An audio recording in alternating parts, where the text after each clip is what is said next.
গল্পের নাম হৃদয় জুড়ে প্রেয়সীর আভাস। সিজন 2। লেখিকা মোহনা হক। গল্পের শেষ পর্ব। তুমি আমার বিশ্বাস ভেঙেছ শাহেদ। তোমাকে ক্ষমা করা যাবে না। দয়া করে তুমি আমার দল থেকে বের হয়ে যাবে এক্ষুনি। এমন বিশ্বাসঘাতক নিয়ে আমি কাজ করতে চাই না। শাহেদ হতভম্ব। আয়া যে কথাগুলো বলেছে তাকে, কিন্তু তার যে মন থেকে বিশ্বাস হচ্ছে না। সে তো বলে ভালো করেছে কারণ এ কারণে তার স্যার কষ্ট পাচ্ছে। এখন বলেও তো বিপদে পড়েছে। তার কি কোনো ভুল হলো? বুঝে উঠতে পারছে না। এখানে আজ রুয়াত জোর না করলেও সে বলতো না। অবশ্যই রুয়াত বলার জন্য জোর করেছে দেখে বলেছে। রুয়াত অসহায় দৃষ্টিতে তাকায় শাহেদের দিকে। তার জন্য আজ আয়াজ এত কাছের লোককে দল থেকে বের হয়ে যেতে বলছে। আয়াজের রাগের কারণ আর এই মুহূর্তের পরিস্থিতির কারণ সে নিজেই। একে তো অনুশোচনা হচ্ছে কেন আয়াজকে সবটা না শুনে ভুল বুঝেছে, আর এখন অনুশোচনা হচ্ছে শাহেদের সাথে আয়াজের এরূপ ব্যবহার কারণে। নিজেকে সামলে নেয় রুয়াত। সহসা বলে উঠে, আপনি ওনাকে কিছু বলবেন না। আমি আগে এখানে এসে জিজ্ঞেস করেছি। ওনার সত্যিই কোনো দোষ নেই। আমি বলার জন্য জোর করেছিলাম। সেজন্য উনিও বলতে বাধ্য হয়েছেন। আপনি প্লিজ এসব কথা বলবেন না। আয়াজের সর্বপ্রথম মনে পড়ে সে কথাটি, আমারও তো কোনো দোষ ছিল না প্রেয়সী, অথচ তুমি আমাকে খুনি বানিয়ে দিলে। আয়াজ ভ্রুকুচকে রুয়াতের দিকে তাকায়। অতপর শাহেদকে কি যেন ইশারা করে। শাহেদকে ক্ষমা করব না। ও আমার বিশ্বাস ভেঙেছে। ওর মতো মানুষ আমার হয়ে কাজ করার দরকার নেই। স্যার ম্যাম জোর করেছিল বলার জন্য। আমার মোটেও ইচ্ছে ছিল না। এবারের মতো ক্ষমা করে দিন। আর করব না স্যার। ম্যাম জোর না করলে আমি একটুও বলতাম না। স্যার আপনি তো কত মানুষকে ক্ষমা করে দিন, আমায়ও তাদের মতো মনে করে ক্ষমা করলে খুশি হব স্যার। আরেকবার বিশ্বাস করে দেখুন স্যার। পর পর অনুরোধের সুরে খারাপ লাগছে রুয়াতের। সে আজ সবকিছুর জন্য দায়ী। অথচ আয়াজ কোনো দোষ না করেও তাকে ক্রমাগত দোষ দিয়ে যাচ্ছিল। এখন আবার তার জন্য শাহেদ ফেঁসে গিয়েছে। রুয়াত চারপাশটায় একবার চোখ বুলায়। অতপর বলে উঠে, উনি যা বলেছেন তার জন্য আমি তাকে বাধ্য করেছিলাম। আপনি প্লিজ লোকটাকে ক্ষমা করে দিন। আয়াজ একের পর একে শাহেদের দিকে তাকাচ্ছে, আবার রুয়াতের দিকে তাকাচ্ছে। ভেবেছিল রুয়াতকে কোনো এক সময় নিজের মুখে সব বলবে, কিন্তু তাকে তো শাহেদ বলে দিল। তার উপর কোনো রাগ নেই। শুধু দেখতে চেয়েছিল শেষটা। আয়াজ বড় নিঃশ্বাস নেয়। জিহ্বা ভেজায়। রুয়াতের মুখপানে তাকায়। ভয় মেয়েটার মুখ শুকিয়ে আছে। নিশ্চয়ই এসব কারণেই ভয়ে মুখটার এই অবস্থা করে রেখেছে। আয়াজ শান্ত স্বরে বলল, আরও একবার সুযোগ দিলাম শাহেদকে। নিজেকে শোধরাবার চেষ্টা করো। বুঝেই গিয়েছ তাই আর বলছি না যে তোমাকে ক্ষমা করে দিয়েছি।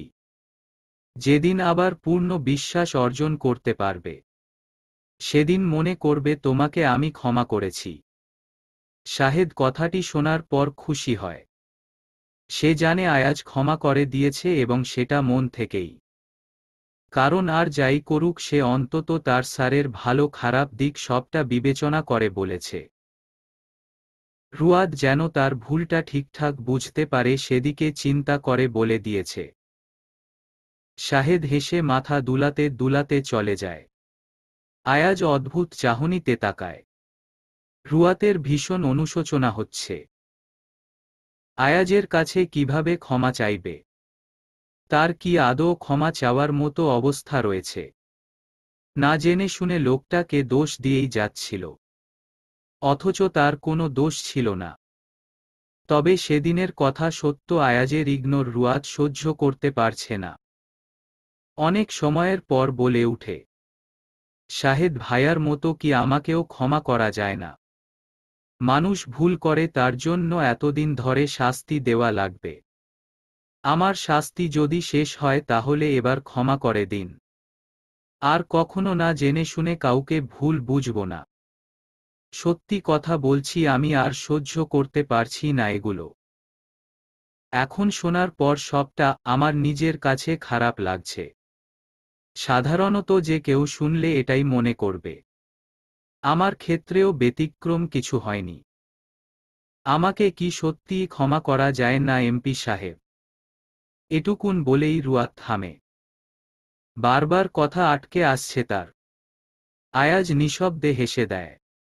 আর একটু হলেই প্রতিবারের মতো রুয়াত কেঁদে দিবে না হয়। দূরত্ব বজায় রেখে আয়াজ বলল, কিসের ক্ষমা চাচ্ছ? প্রথমত তোমাকে আমি কষ্ট দেওয়ার জন্য এসব কিছুই করিনি। শুধুমাত্র তোমাকে তোমার ভুলটা বোঝানোর জন্য এগুলো করেছি। এখানেই কাহিনী শেষ। তবে ক্ষমা চেয়ে চেয়ে যে চোখের পানি ফেলছ, কিসের জন্য ক্ষমা চাচ্ছ তুমি? অবাক দৃষ্টিতে রুয়াত আয়াজের দিকে তাকায়। সে যে ভুল করেছে তার জন্য ক্ষমা চাচ্ছে, এ কথা আয়াজ বুঝেনি। নিজেকে শান্ত করে রুয়াত বলল, আমি আমার ভুলের জন্য বারবার ক্ষমা চাচ্ছি, অথচ আপনি মুখ ফিরিয়ে নিয়েছেন প্রতিবার। এর মানে কি বুঝায় আপনি রাগ করে আছেন? ওহ, তোমার স্মৃতিশক্তি ভালো। তোমার প্রতি আরও বেশি কঠোর হলে মনে হয় সহ্য করতে পারাটা বেশি কষ্ট সাধ্যকর হয়ে যেত। ক্ষমা করে দিয়েছি আমি অনেক আগেই। শুধু তোমার ভুলটা বোঝানোর জন্য চুপ করেছিলাম। আর মুখ ফিরিয়ে নেওয়াটা ইচ্ছাকৃত ছিল, এর পেছনে কোনো অভিমান, রাগ কিংবা ক্ষোভ ছিল না। এতগুলো কথা শোনার পর ও রুয়াত নিজেকে শক্ত রেখেছে। এখন কি মনে করে চোখের পানি ফেলছে? এই মেয়েকে বোঝে উঠা দেয়। আয়াজ খানিকটা দূরত্ব কমিয়ে বলল, কাদার আগে নিজের ভুল বুঝতে শিখো, তারপর কেঁদো। এখন এই কান্না অফ করো। সাজ নষ্ট হয়ে যাচ্ছে তোমার। এত সুন্দর মেয়েকে কাঁদলে খুবই বাজে লাগবে। তুমি কি চাও সবার সামনে আমাকে ছোট করতে? তাহলে কেঁদো না। আমি মন থেকে ক্ষমা করেছি। এখন যাও নিমির কাছে। এখানে একা দাঁড়িয়ে থেকো না। ফজলুল চৌধুরী দূর থেকে উচ্চস্বরে আয়াজকে ডেকে ওঠে। সে আর দাঁড়ায়নি, সোজা হেঁটে চলে যায়। রুয়াত একবার আশেপাশে তাকায়। নিমি একা দাঁড়িয়ে আছে। সে সেখানে যাওয়ার জন্য উদ্যত হয়। আজ ইনিমার বিয়ে। সে অনুযায়ী পুরো বাড়ি ডেকোরেশন করা হয়েছে। ফজলুল চৌধুরী কোনো রকম ত্রুটি রাখেননি। প্রতিটি জিনিস পুঙ্খানুপুঙ্খানভাবে সম্পন্ন করেছে। তিনি চান না তার মেয়ের বিয়েতে কোনো ত্রুটি থাকুক। তার একমাত্র আদরের মেয়ে। আর সেই মেয়ের বিয়েটা খুব জাঁকজমক করে দেওয়ার ইচ্ছে। সবার ব্যস্ততা বেড়ে যাচ্ছে। আগের দিন রাতে কেউ ঘুমায়নি। মূলত ঘুমানোর সময় ছিল না। একমাত্র রাহিম চৌধুরী আর আয়েশা চৌধুরী ঘুমিয়েছেন। ফজলুল চৌধুরী, মাহের চৌধুরী আর আয়াজ মিলে সারা রাত কাজে ব্যস্ত ছিলেন। শেষ রাতে তারা চলে আসে বাসার ভেতরে। তবে আয়াজ আসতে পারেনি। আর এখনো ক্রমশ কাজ করেই চলছে। ব্যালকনিতে দাঁড়িয়ে রুয়াত বাহিরের দিকটায় তাকিয়ে আছে। গাঢ় নীল পাঞ্জাবি পরিহিত লোকটার থেকে ঘাম ঝরছে। পুরো পাঞ্জাবি ভিজে একাকার। আজ এত রোদ। এত রোদের মাঝেও আয়াজকে বসে থাকতে দেখে কিঞ্চিৎ ভ্রু কুঁচকায় রুয়াত। কিছু একটা ভেবে নিচে আসে। ফ্রিজ থেকে ঠান্ডা পানি দিয়ে শরবত বানাচ্ছে। মাথায় ঘোমটা টানে। বাড়ি থেকে বের হয়। একদম হাতে থাকা গ্লাস নিয়ে আয়াজের সামনে গিয়ে দাঁড়ায়। হঠাৎ রুয়াতকে দেখে কুঁচকানো ভ্রু আরও কুঁচকে আসে।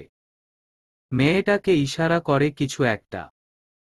কিন্তু রুয়াত একটু আওয়াজ করে বলে, এই গরমে না ঘুমিয়ে কাজ করছেন? খারাপ লাগছে জানি, এটা খেয়ে নিন, ভালো লাগবে। শরবত জিনিসটা আয়াজের পছন্দ না। এ কথা এড়িয়ে যাওয়ার জন্য বলল, আশেপাশে মানুষ দেখছ, বাড়ি থেকে বের হয়েছ কোন সাহসে? আগে খেয়ে তারপর ধমকাবেন। হতভম্ব হয়ে যায় আয়াজ। রুয়াতের মুখপানে তাকায় একবার। গরমে মেয়েটা চোখ মুখ কুঁচকে আছে। কপাল থেকে বেয়ে পড়া বিন্দু বিন্দু ঘাম হাতের বৃদ্ধা আঙুল দিয়ে সরিয়ে ফেলে। একটু গম্ভীর স্বরে বলল, খাবো না। আর এভাবে গরমে দাঁড়িয়ে না থেকে ভেতরে যাও। রুয়াত গেল না, উল্টো আরও ঝিমিয়ে দাঁড়িয়ে আছে। আয়াজ বিরক্তিকর শব্দ করল। কোনো উপায় না পেয়ে এক চুমুকে পুরো গ্লাস শরবত শেষ করে রুয়াতের হাতে দিল। গ্লাস হাতে নিয়ে রুয়াত কোনো শব্দ না করে চলে আসে। ইনিমাকে পার্লার থেকে সেজে আনা হয়েছে। সাথে নিমি আর রুয়াত গিয়েছে। 1 সপ্তাহ ধরে ইনিমা বলেছে সে সাজবে না পার্লারে। হুট করেই আজ আবার বলছে সাজবে। তাই কেউ আপত্তি করেনি। রুয়াত আর নিমিও সেজেছে। আরহাম গিয়ে তাদের 3 জনকে নিয়ে আসার জন্য যায় সেখানে। এদের এমন সাজ দেখে বিস্মিত হয়ে যায় সে। প্রথমে কিছু না বললেও গাড়িতে ওঠার সাথে সাথে আরহাম বলে, মনে হচ্ছে বিয়ে রুয়াত আর নিমির। ইনিমা সেজেছে ভালো কথা, ওর না হয় বিয়ে তাই সেজেছে। তোরা এভাবে সেজেছিস কেন?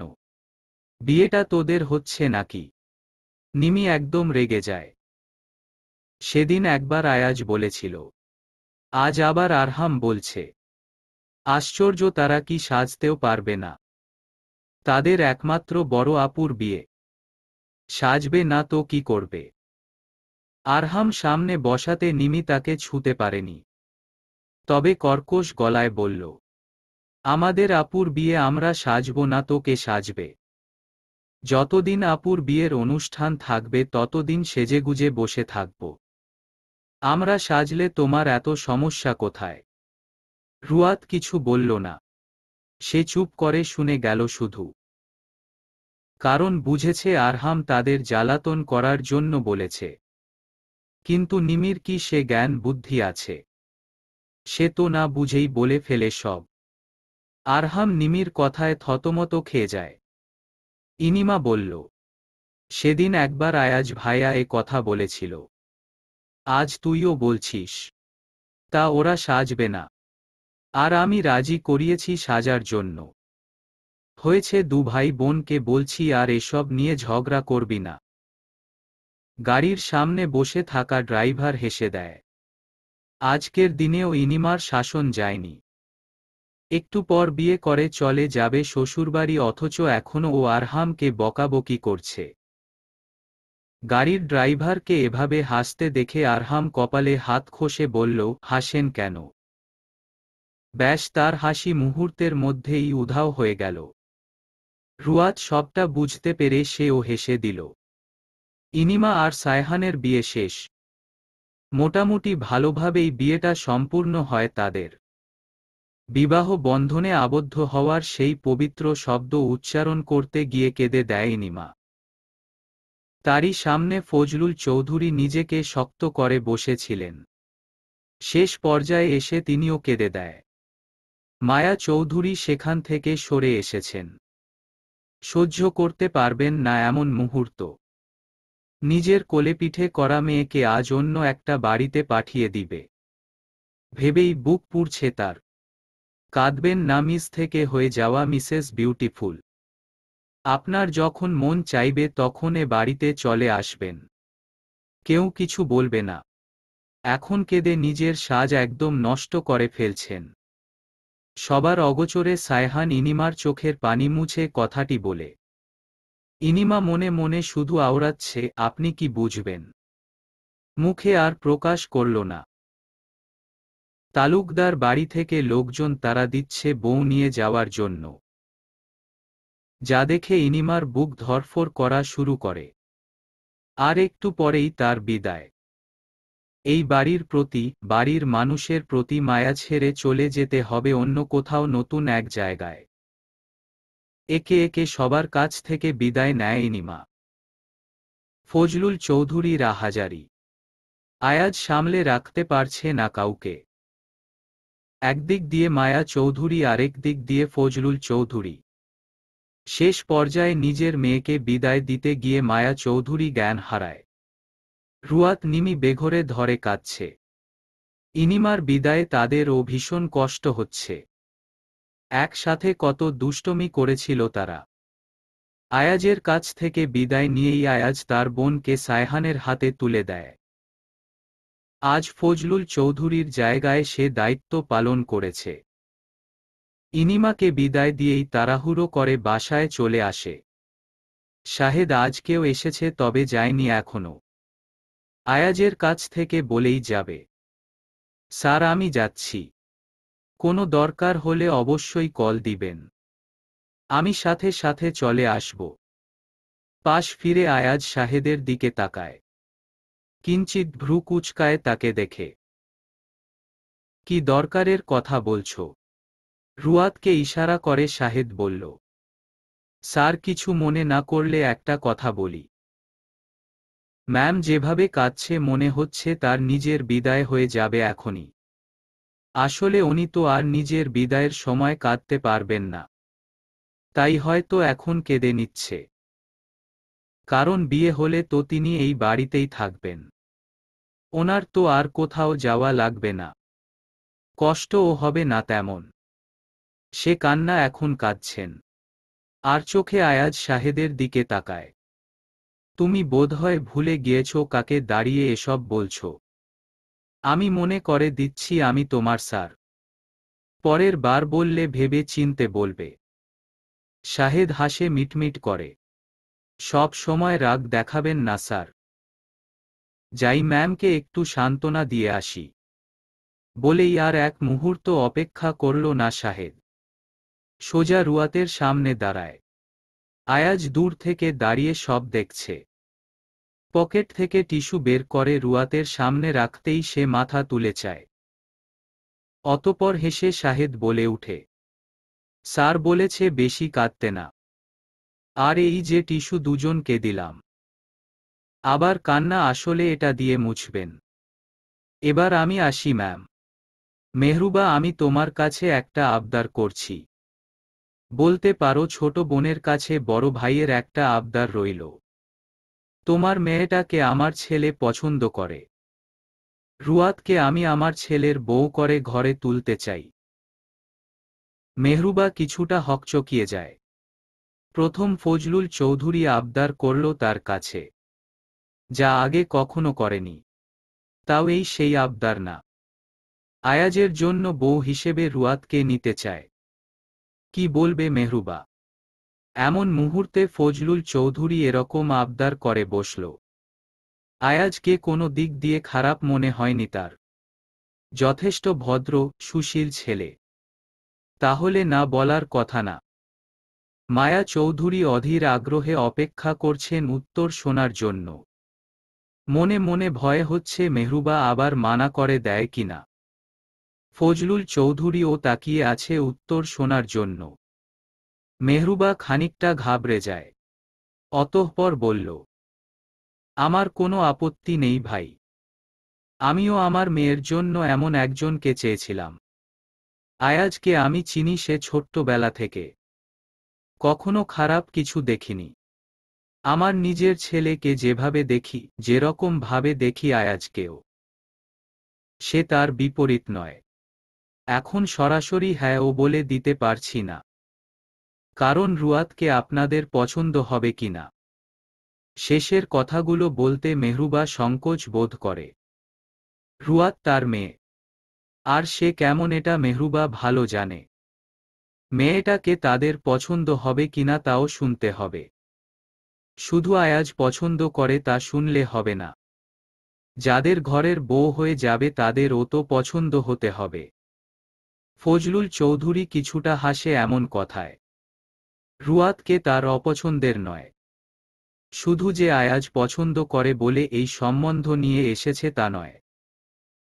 তিনি নিজেও রুয়াতকে বেশ পছন্দ করেন। প্রথম যেদিন আয়াজের থেকে কথাটি শুনল সেদিন অমত পোষণ করলেও পরবর্তী সময়ে সবটা ভেবেচিন্তে সিদ্ধান্ত নেয় যে আয়াজের বউ হিসেবে রুয়াতকেই আনবে। মায়া চৌধুরী আর কী বা বলবে। সে প্রথম থেকেই রাজি হয়েছিল যখন আয়াজ তার মনের কথা মায়া চৌধুরীর কাছে শেয়ার করেছিল। সেদিন থেকেই মায়া চৌধুরী রাজি। ফজলুল চৌধুরী শান্ত স্বরে বলল, আমাদের মতামত নিয়ে দ্বিধাবোধ করছ? আমি রাজি দেখেই তোমার কাছে আজ এই প্রস্তাব নিয়ে এসেছি। আর মায়া, সে তো অনেক আগেই রাজি। তুমি আমাদের প্রস্তাব ফিরিয়ে দিও না। মেহরুবা দ্বিধায় পড়ে যায়। সে কি হ্যাঁ বলে দিবে? আর আয়াজের সাথে বিয়েটা হলে তার মেয়েটা তার কাছেই থাকবে। মেয়েকে দূরে কোথাও পাঠাতে হবে না। তেমন কষ্টও হবে না। সারাক্ষণ রুয়াত তার চোখের সামনে থাকবে। মেহরুবাকে চুপ করে থাকতে দেখে মায়া চৌধুরী বলল, কি রে, কি ভাবছিস এত? শুন, ইনিমাকে বিদায় দিতে আমার যেমন কষ্ট হয়েছে তার এক ভাগও তোর হবে না। কারণ রুয়াত তো এই বাড়িতেই থাকবে, তোর সাথে সাথে থাকবে। তাহলে চুপ করে আছিস কেন? রুয়াতকে আমার ভীষণ পছন্দ। আমি চাই তোর মেয়েটা আমার ঘরেই আসুক। মেহরুবা হেসে ওঠে। তার আর না বলার উপায় নেই।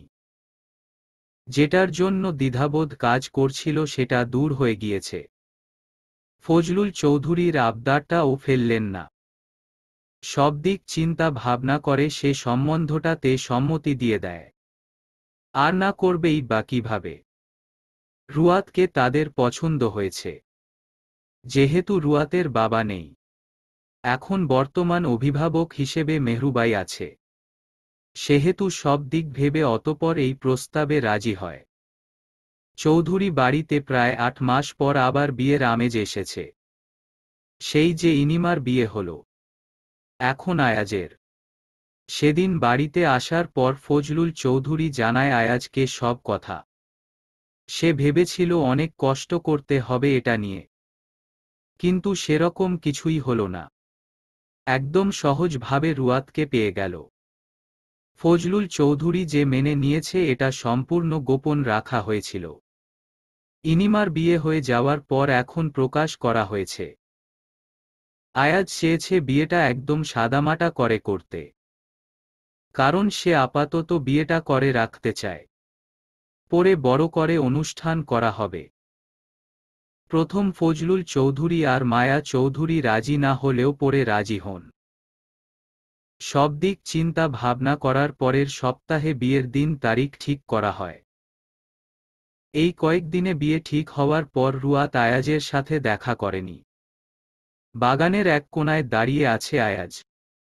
আশেপাশে থেকে মানুষ আসলে দেখার উপায় নেই, এমন জায়গায় দাঁড়িয়েছে।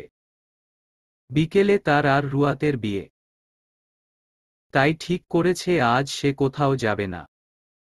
ইনিমার বিয়ের সময় যেরকম পরিস্থিতি তৈরি হয়েছিল এবার সেরকমটা হয়নি। তবে বাসার ভেতর থেকে মায়া চৌধুরীর গলার আওয়াজ শোনা যাচ্ছে। একটু হাঁটাহাঁটি করার জন্য আয়াজ বাগানে এসেছে। অনাকাঙ্ক্ষিতভাবে রুয়াতের সাথে দেখা হয়ে যাবে ভাবেনি। মেয়েটাও কেমন ভূত দেখার মতো চমকে গিয়েছে। সে যেন এটা আশা করেনি।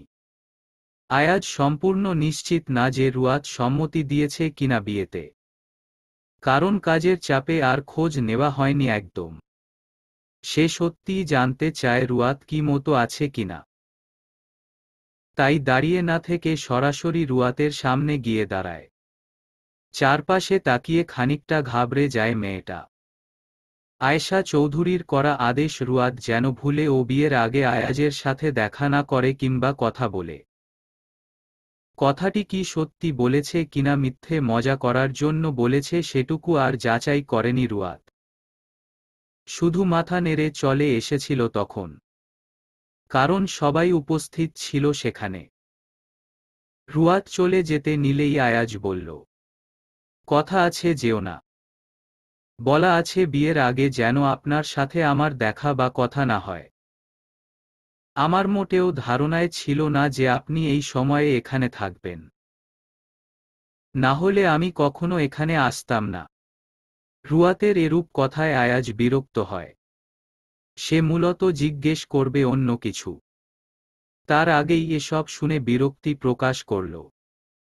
কথাটি সেও জানে আয়েশা চৌধুরী মানা করেছেন, কিন্তু তার যে জানা দরকার। তাই সরাসরি বলল, তোমার সাথে আমি সেরকম কোনো কথা বলবো না। ভয় নেই, একটু দূরত্ব বজায় রেখেই কথাগুলো বলবো। নিশ্চিন্তে দাঁড়িয়ে আমার কথা শুনতে পারো। আয়াজ একটু দূরত্ব বজায় রেখে দাঁড়ায়। পকেটে হাত রেখে বলল, বিয়েতে রাজি তুমি?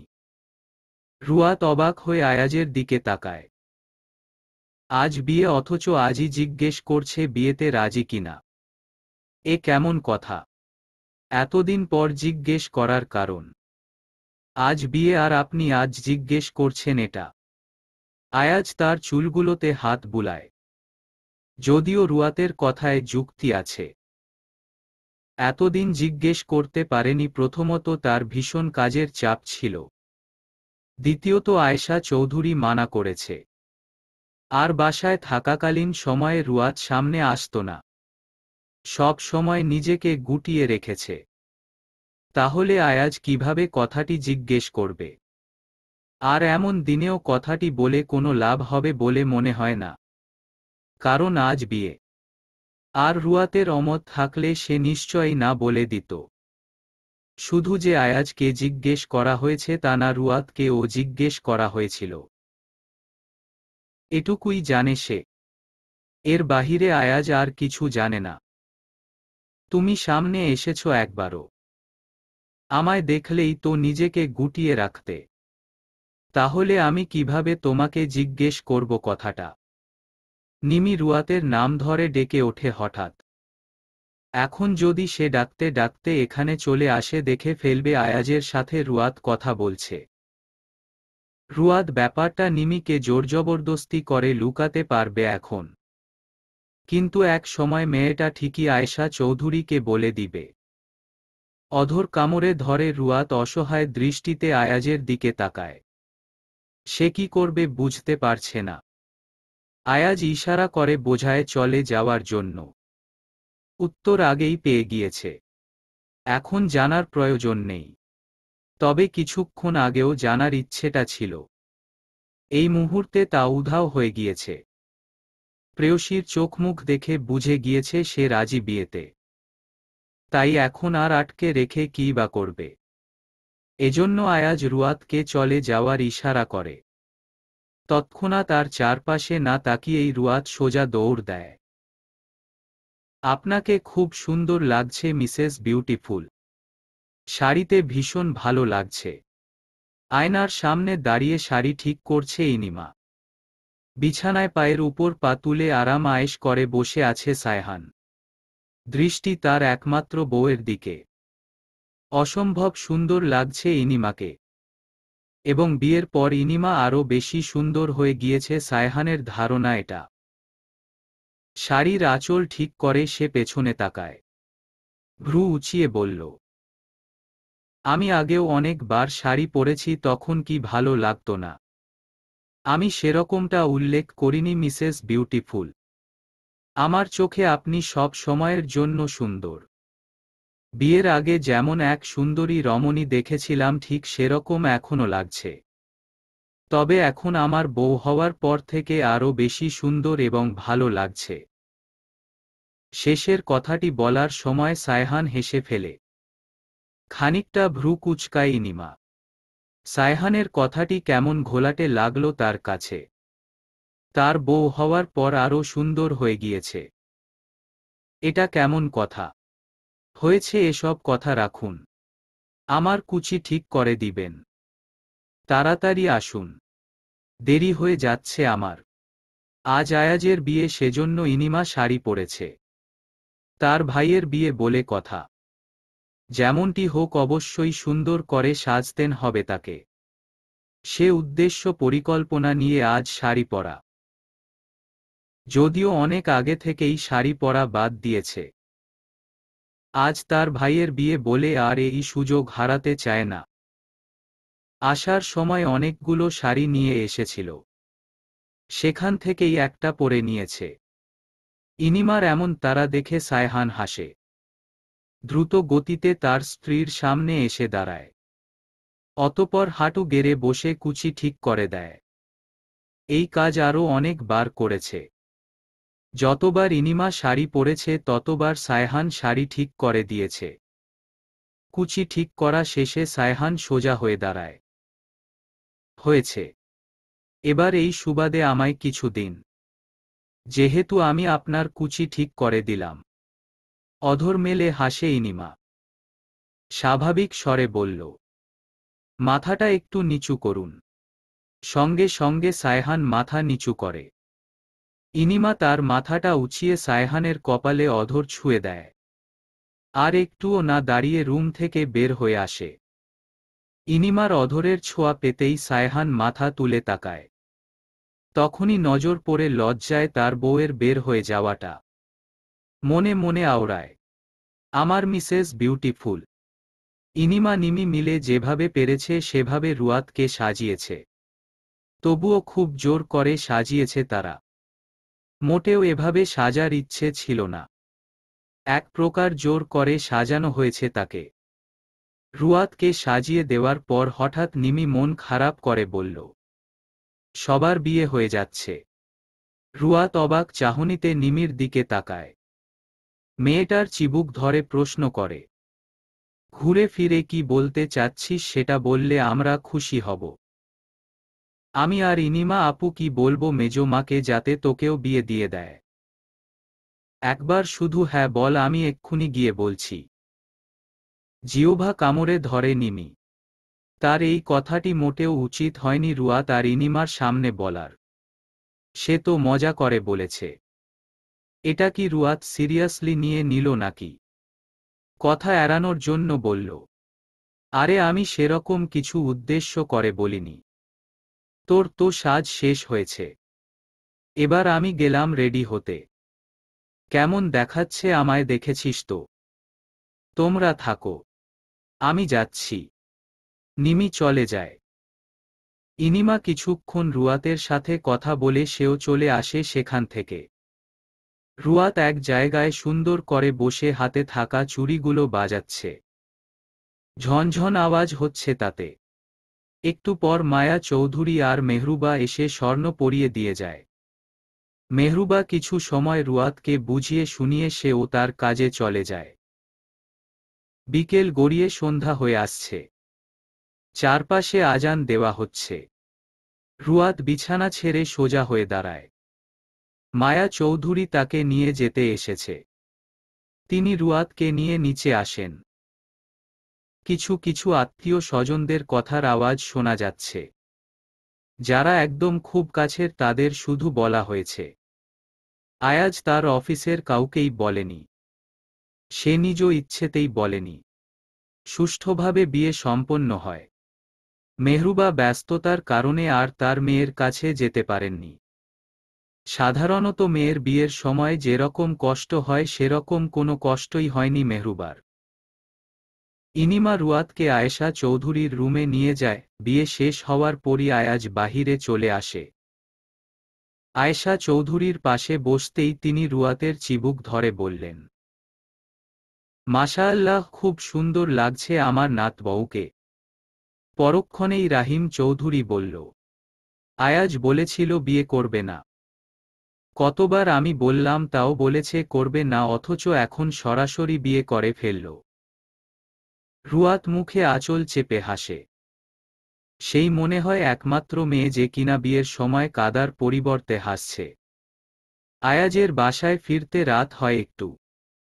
জরুরি কাজে বাহিরে যেতে হয়েছিল। অবশ্য ফজলুল চৌধুরী আর মায়া চৌধুরীকে বলে গিয়েছে। তারা একদম রাজি ছিল না, পরে কথাটি শুনে রাজি হয়েছে। আয়াজ বাসায় ফিরতেই দেখে নিমি, ইনিমা, আরহাম আর রুহান দরজার সামনে দাঁড়িয়ে আছে। তাদের মূলত ধান্ধা আজ আয়াজ টাকা দিবে তারপর রুমে ঢুকবে।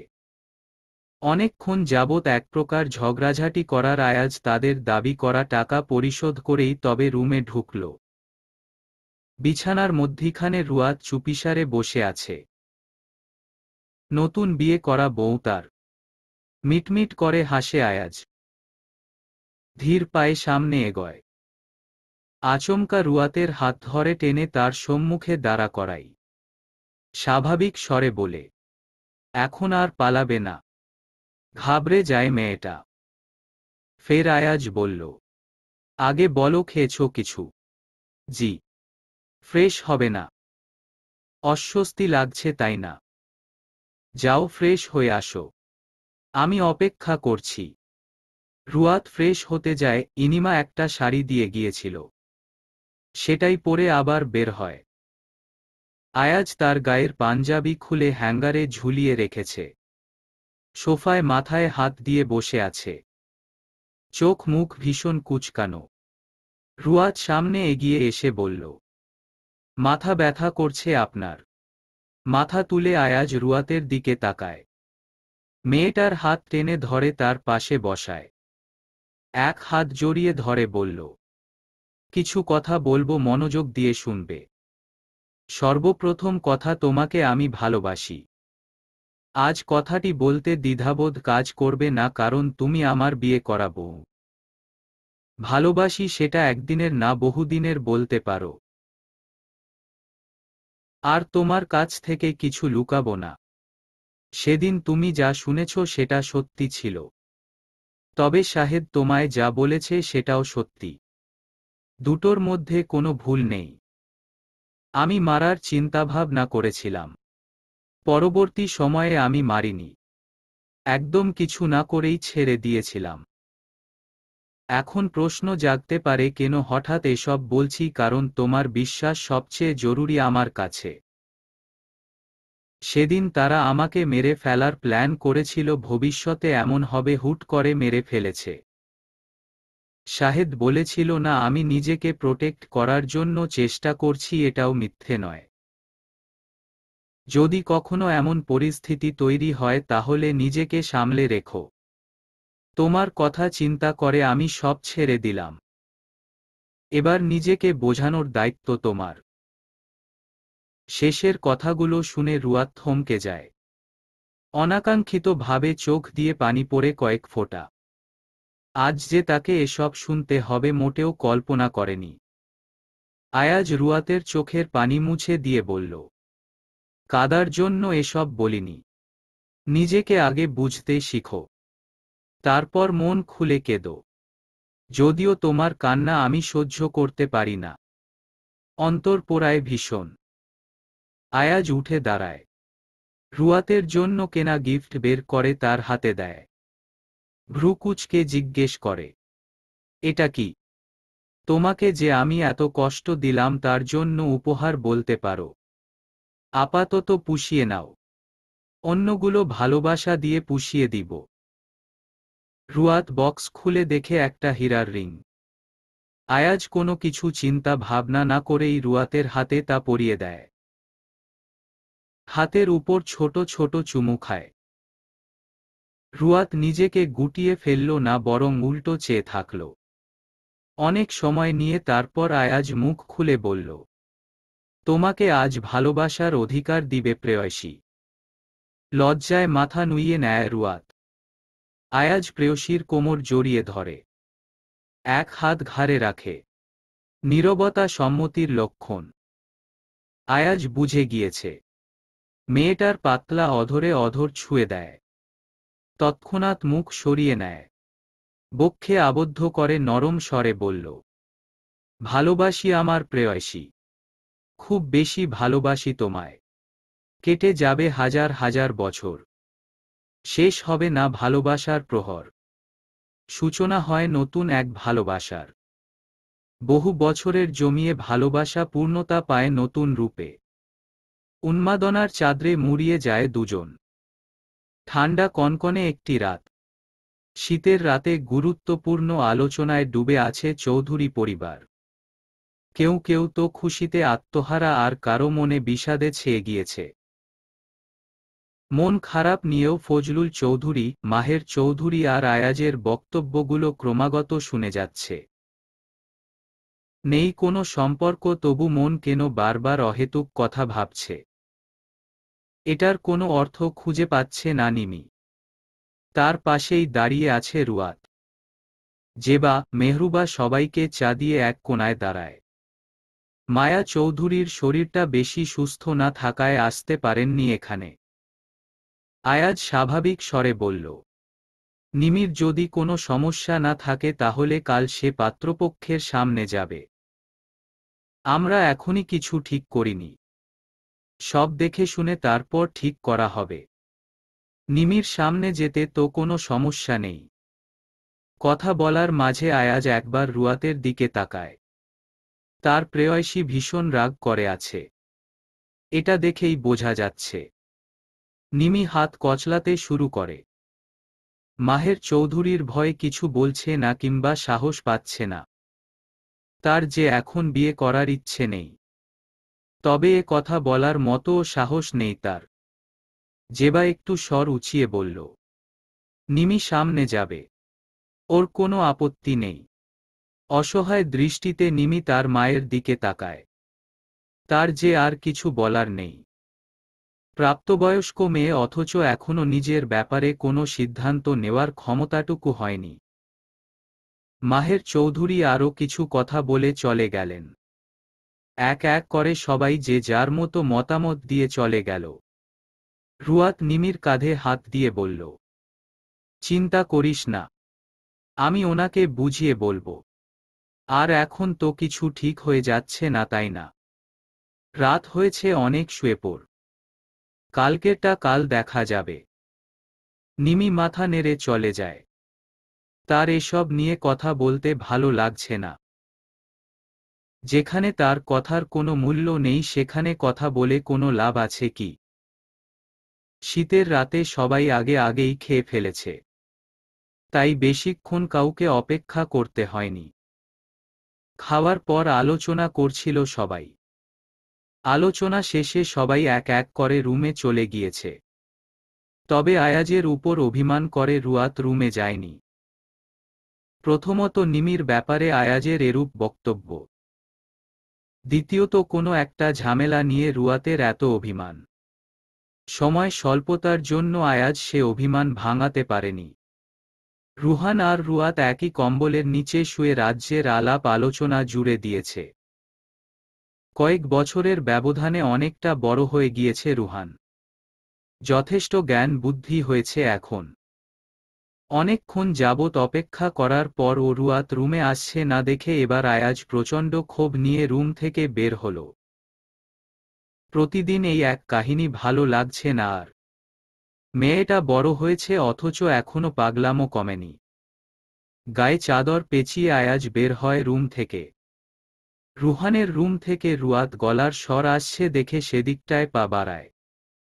তার ধারণা ভুল হয়নি, রুয়াত রুহানের সাথে হাসছে কথা নিয়ে। নিজের রাগ নিয়ন্ত্রণ করে আয়াজ বলল, রুয়াত মাথা ব্যথা করছে ভীষণ, এক কাপ কফি বানিয়ে দিবে। শত রাগ অভিমান করার পর ও এই সামান্য নরম স্বরের কথা শুনে রুয়াতের বক্ষ বিভাজন কেঁপে উঠল। কেমন বিধ্বস্ত দেখাচ্ছে আয়াজকে। রুয়াতের মায়া হল। সে আর এক মিনিটও শুয়ে থাকতে পারল না। হুড়োহুড়ি করে উঠে পড়ল। গায়ে থাকা চাদর ভালো করে টেনে নিল।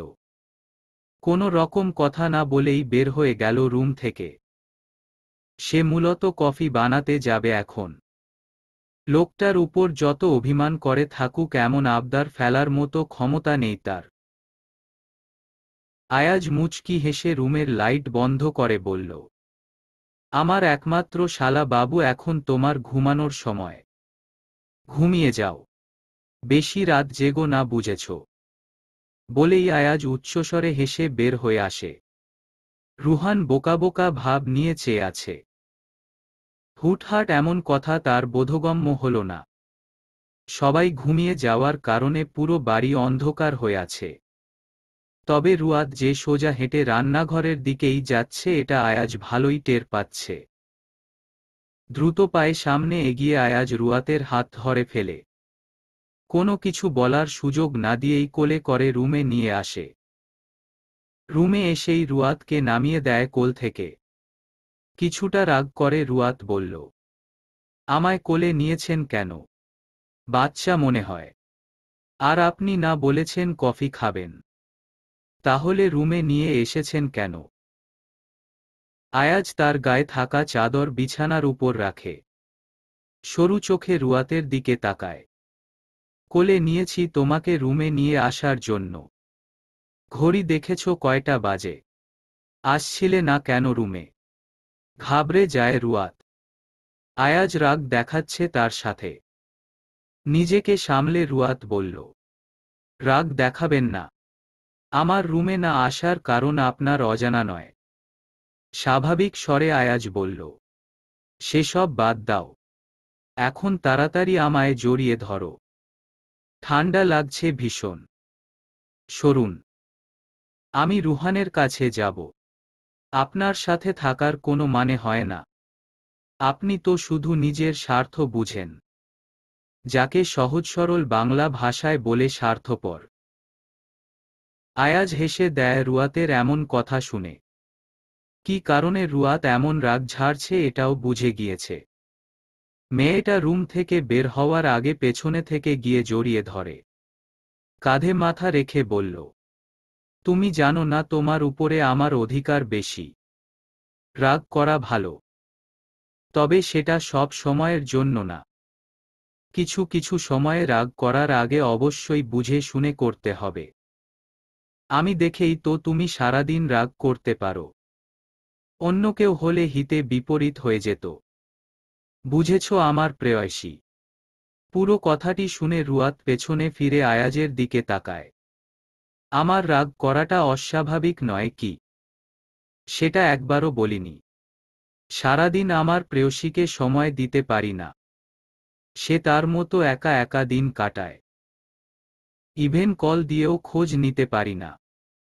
এই ব্যাপারে যদি রাগ করো তাহলে খুব বড় করে একটা সরি। তুমি তো জানো সবটা।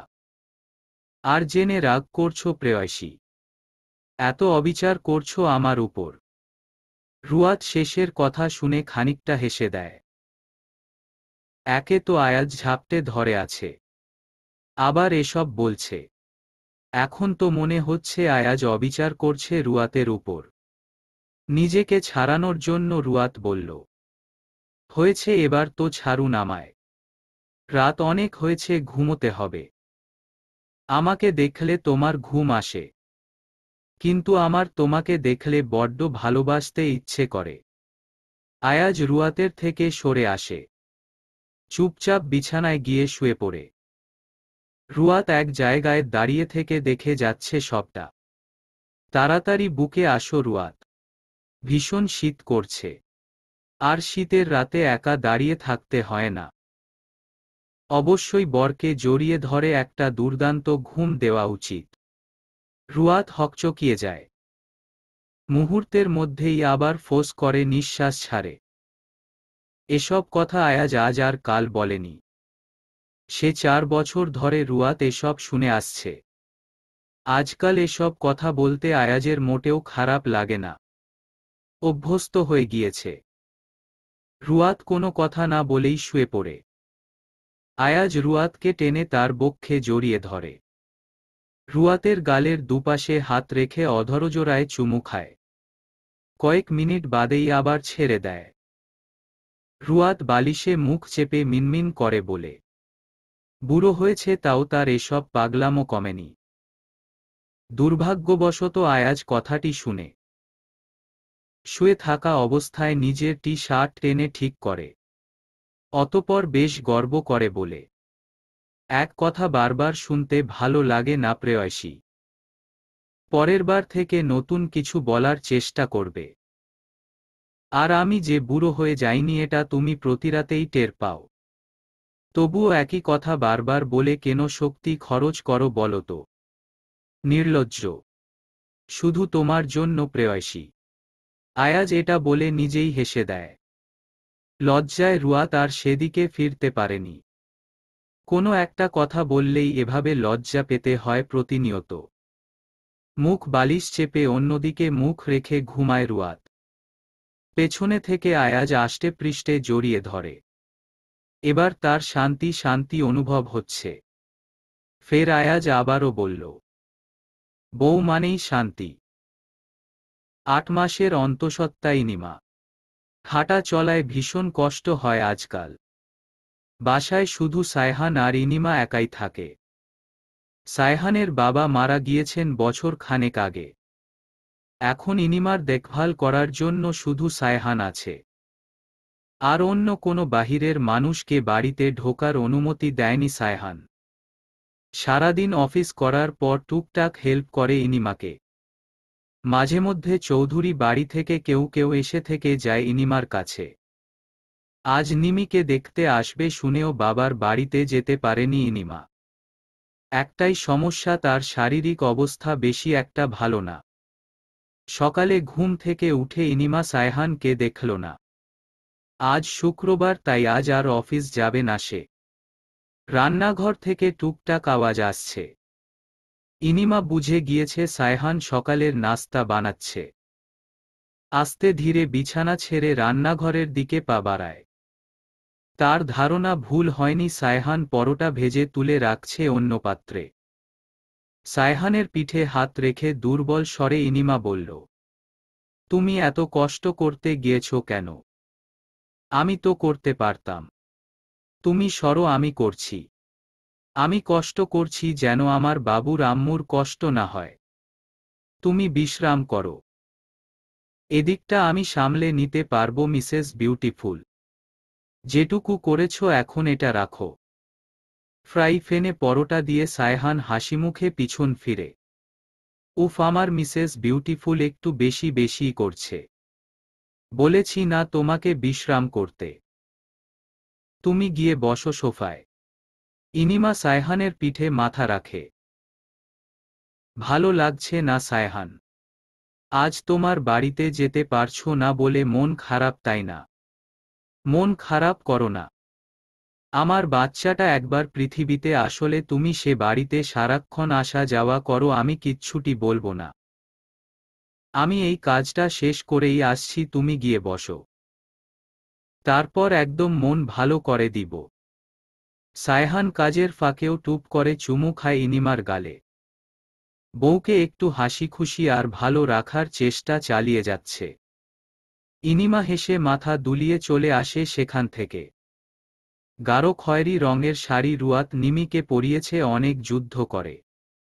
মা বাবার সামনে একদম ভদ্র সুশীল মেয়ে, অথচ রাগ দেখায় রুয়াতের সাথে।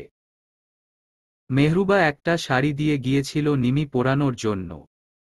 সেটাই এক প্রকার যুদ্ধ করে নিমিকে পরিয়েছে। মোটামুটি হালকা করে সাজিয়েও দিয়েছে তাকে। পাত্রপক্ষের লোকেরা চলে এসেছে কিছুক্ষণের মধ্যেই। আয়াজ রুয়াতকে ডেকে নিয়ে যায়। তার ফোন খুঁজে পাচ্ছে না বলে। এসব ব্যাপার খুব বিরক্ত লাগে রুয়াতের। বিয়ে হওয়ার পর থেকে আয়াজ বড্ড ছন্নছাড়া হয়ে গিয়েছে। আগে সে মোটেও এমনটি করত না। বরং নিজের দরকারি জিনিসপত্র গুছিয়ে রেখে দিত। আপনি ফোন খুঁজে পাননি, এটা আমি কিভাবে খুঁজে দিব বলুন? কতক্ষণ থেকে ডাকাডাকি শুরু করেছেন? সবাই শুনলে কি বলবে? আমি তোমাকে রুয়াত নামে ডেকেছি। বউ, প্রেয়সী, জান, ভালোবাসা এসব বলে একবারও ডেকেছি বলো? অযথা এগুলো বলো না। ফোন খুঁজে দাও আমার। অনেক খোঁজাখুঁজির পর রুয়াত আয়াজের ফোন খুঁজে পেল। দ্রুত তার হাতে ফোন দিয়ে বলল, শুনুন, একটা মেয়ের নিজের জীবন নিয়ে অনেক স্বপ্ন থাকে। কেউ কেউ প্রকাশ করে তো কেউ আবার করে না। নিমির যদি এই ছেলেকে পছন্দ না হয় আপনি কিন্তু একদম ভুলেও আর জড়াবেন না এসবে। সাথে সাথে মানা করে দিবেন। আর যদি আপনি জোরপূর্বক কোনো সিদ্ধান্ত নিয়ে নিন তাহলে আপনাকে এবার সত্যি সত্যি স্বার্থপর বলবো। ভুলে যাবেন না আপনার জন্য সে তার ভালোবাসাকে ছেড়ে দিয়েছে। কিন্তু আপনি তো ভালোবেসেই বিয়েটা করেছেন, তাই না? তাহলে কেন অন্যের বেলায় এমন করেছেন এমপি সাহেব? শেষ অনুরোধ রাখছি, এই ব্যাপারে আপনি কোনো কথা বলবেন না। ওর বিষয়ে কথা বলার জন্য এখন ওর বাবা মা রয়েছে। একদমে রুয়াত কথাগুলো শেষ করে। আয়াজ ভাবলেশহীন হয়ে রুয়াতের দিকে তাকায়। এমন ভাব করছে কথাটি যেন আয়াজ শুনেনি। রুয়াতের হাত ধরে আয়াজ বলল, নিচে চলো এমপি সাহেবের বউ। তোমার আর নিমির জন্য বর্ষর ধামাকা অপেক্ষা করছে। রুয়াত প্রথমে বুঝেনি আয়াজ কি বোঝাতে চেয়েছে। আয়াজের কথাটি এত বেশি গুরুত্ব দিল না। চুপচাপ পা মিলিয়ে হাঁটা শুরু করল।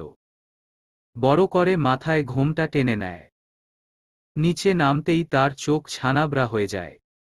একদম অপ্রস্তুত একটা ঘটনা, যার জন্য রুয়াত অন্তত মোটেও প্রস্তুত ছিল না।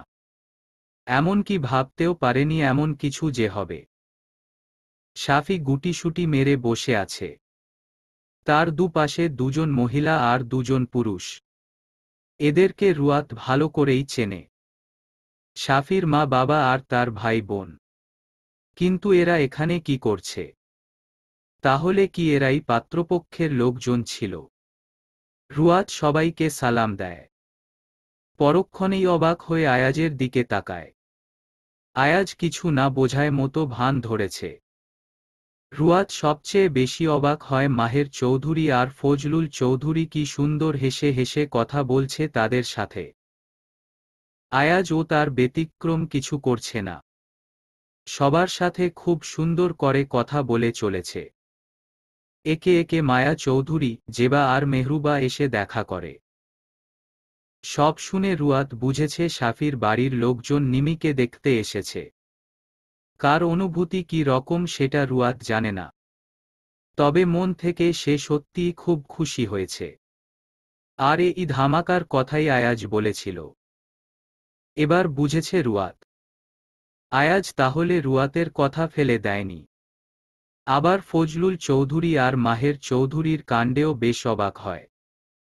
মানে সবাই সবটা মেনে নিয়েছে। খুশিতে আত্মহারা রুয়াত। বারবার আর চোখে আয়াজের হাস্যোজ্জ্বল চেহারাটি দেখে যাচ্ছে।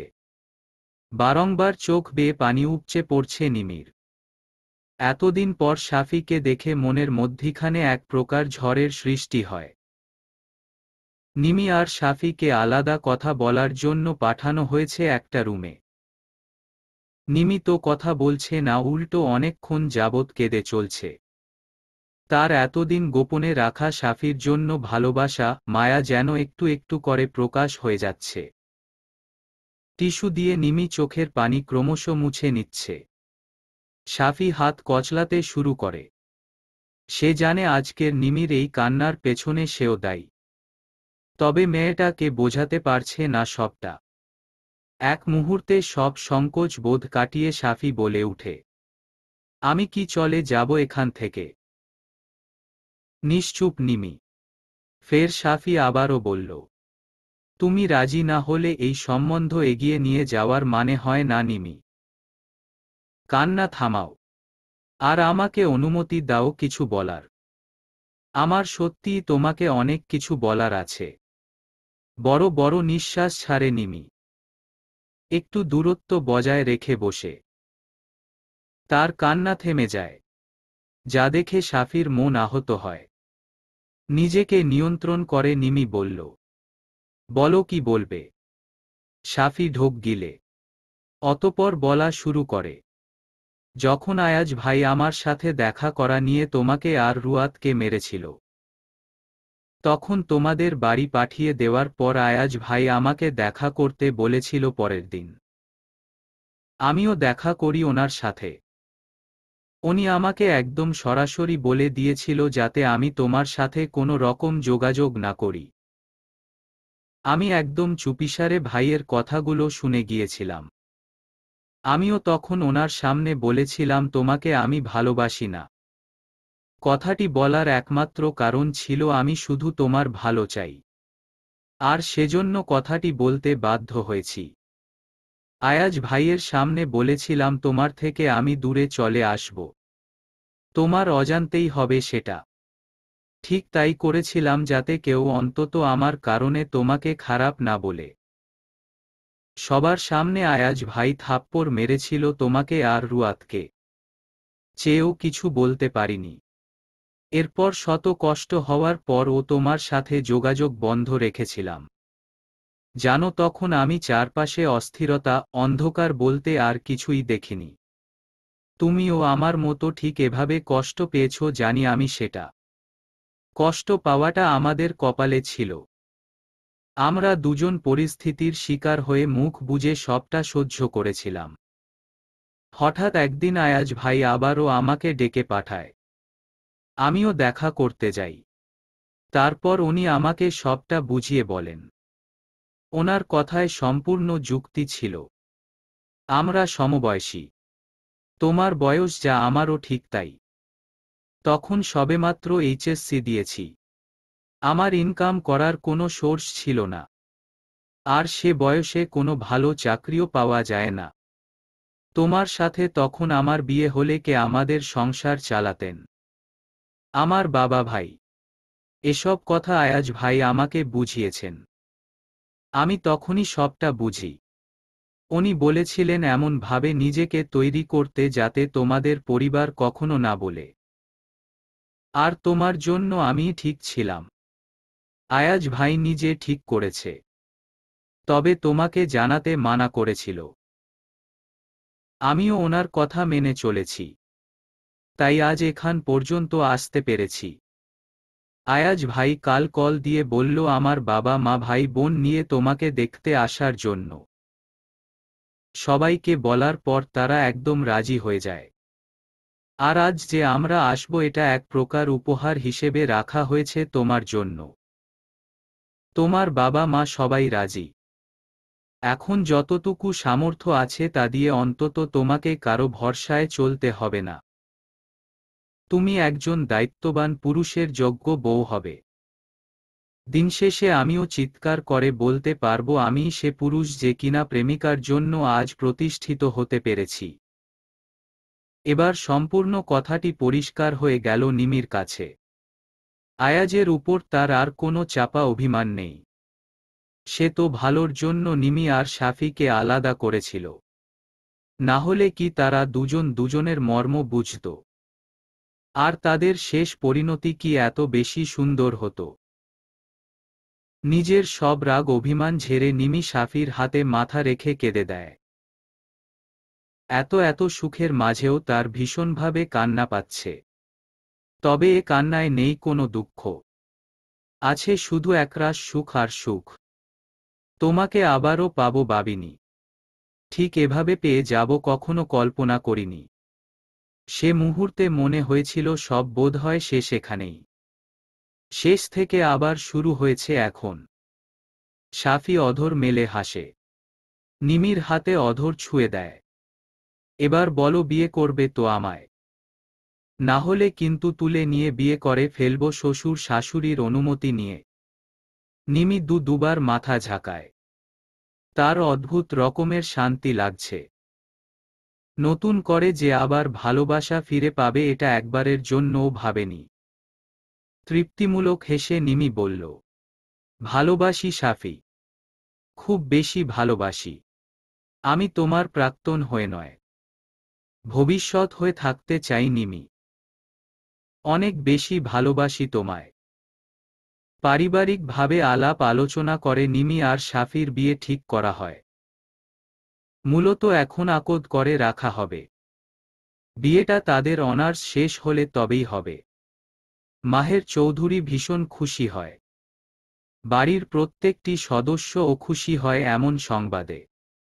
অতঃপর নিমি আর শাফির ভালোবাসা পূর্ণতা পায়। সব শেষে নিমি কৃতজ্ঞতা প্রকাশ করে আয়াজের প্রতি।